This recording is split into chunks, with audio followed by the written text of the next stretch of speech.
Alors, dans cette vidéo, nous allons voir l'intérêt de transformer un calque en objet dynamique. Alors, j'ouvre cette image qui est une image au format JPEG en RVB et je vais faire une première chose. Je vais faire un réglage sur l'image, par exemple un réglage de luminosité contraste.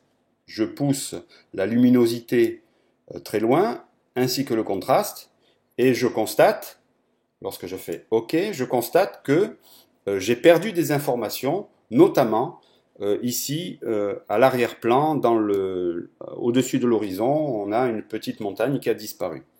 Alors si j'essaie de revenir en arrière par l'utilisation de la même commande, réglage luminosité contraste, je m'aperçois que si je baisse la luminosité, je vais retrouver certaines choses. Bon, j'ai retrouvé ici cette petite montagne. Par contre, ici, j'ai complètement grillé le ciel et donc j'ai perdu beaucoup d'informations dans le ciel, ainsi de suite.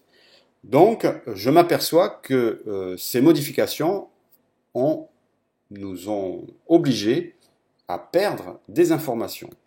On le voit très bien lorsque l'on fait la commande sur Macintosh POM-L ou CTRL-L sur PC, on s'aperçoit qu'ici, j'ai perdu des informations et il est impossible de les retrouver. Voilà, alors comment faire pour remédier à cet inconvénient? Eh bien, lorsque j'ouvre mon image, dans un premier temps, je dois la sauvegarder au format PSD, qui permet de mémoriser les calques, donc fichier enregistré sous, et j'enregistre ici au format Photoshop PSD, voilà, j'enregistre, et ensuite, l'arrière-plan, je le transforme en calque, calque 0, on va l'appeler B d'Along, alors ça s'écrit Along, comme ça, voilà.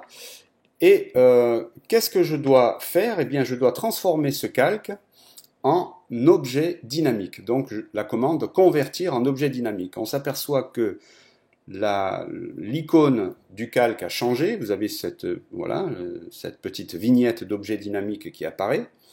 Et ça permet deux choses. Ça permet, dans un premier temps, de pouvoir créer un calque de réglage. Par exemple, luminosité contraste, le même que tout à l'heure. Donc, je vais faire la même chose. Je pousse à fond la luminosité et le contraste. Voilà. Et je m'aperçois qu'en fait, je n'ai pas détruit les informations. J'ai simplement créé un calque de réglage au-dessus qui comporte en plus de ça une vignette de masque de fusion qui permet de moduler ces réglages. Et en plus, je peux masquer complètement le réglage en question, je retrouve toutes mes informations, et je peux également revenir, en double-cliquant sur cette icône, je peux revenir au réglage et retrouver la totalité de mes pixels. Alors la deuxième chose que l'on peut faire à partir d'un calque qui a été transformé en objet dynamique, c'est l'utilisation d'un filtre d'une manière dynamique, c'est-à-dire non destructive. Alors je vais prendre l'exemple d'un filtre esthétique peinture à l'huile, par exemple. Voilà. Ce filtre-là, eh bien, il a des paramètres que je règle ici. Voilà. Et de la même manière que le calque de réglage, eh bien, le filtre va apparaître au-dessous du calque, peinture à l'huile. Deux avantages, c'est que je peux le supprimer, même plus que deux avantages, trois avantages, je peux le supprimer, je peux le gérer avec un masque de fusion, et je peux retourner dans les paramètres en double-cliquant sur cette icône qui nous permet de revenir sur le filtre. Voilà, donc opacité, par exemple. Voilà, je peux même changer le mode de fusion.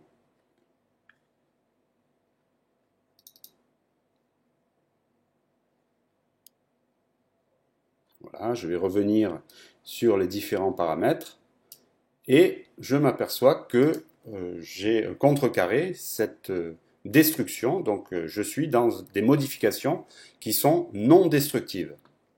Voilà, voilà les avantages, les principaux avantages de gérer vos compositions avec des calques transformés en objets dynamiques. Je vous remercie.